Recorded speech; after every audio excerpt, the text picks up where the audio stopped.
Hello అండి, hi అందరికీ. ఎలా ఉన్నారు అందరూ? ఆఫ్టర్ లాంగ్ టైం మళ్ళీ వీడియో తీసుకొచ్చాను.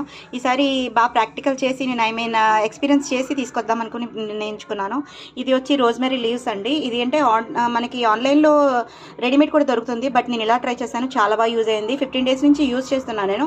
అసలు హెయిర్ లాస్ అనేది లేదండి. ఇదిగో మందార పువ్వు రేకులు, అలానే రోజ్మెరీ లీవ్స్, అలానే మెంతులు. ఇది వచ్చి నేను ఆన్లైన్లో తీసుకున్న మీషోలో. ఇది మనకి 88 రూపీస్ పడింది.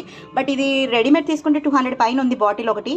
బట్ ఇలా కూడా యూజ్ చేయొచ్చు కదా. నేను ఇలా యూజ్ చేశాను, చాలా బాగా యూజ్ అయింది. నేను ఇది ప్రిపరేషన్ ఎలాగో చూపిస్తాను, ఒకసారి ట్రై చేయండి. హాట్ వాటర్ మరుగుతుంది కదా, ఇందులో బాయిల్డ్ అవ్వడానికి హాట్ వాటర్ పెట్టుకున్నా ఫస్టే. ఇందులో బాయిల్ అవుతున్న మందార పువ్వు రేకులు, రోజ్మెరీ లీవ్స్ అండ్ మెంతులు ఇవి వేసి బాగా, అంటే ఇవి నేను ఒక దగ్గర ఒక 1.5 గ్లాస్ వాటర్ వేసాను. బట్ నాకు 1/2 గ్లాస్ వరకు మరిగించాలన్నమాట, ఇందులో అన్నీ బాగా బాయిల్ అయ్యే వరకు. ఓకే, ఇది బాయిల్ అయ్యాక నేను వాటర్ మళ్ళీ నెక్స్ట్ వీడియోలో చూపిస్తాను.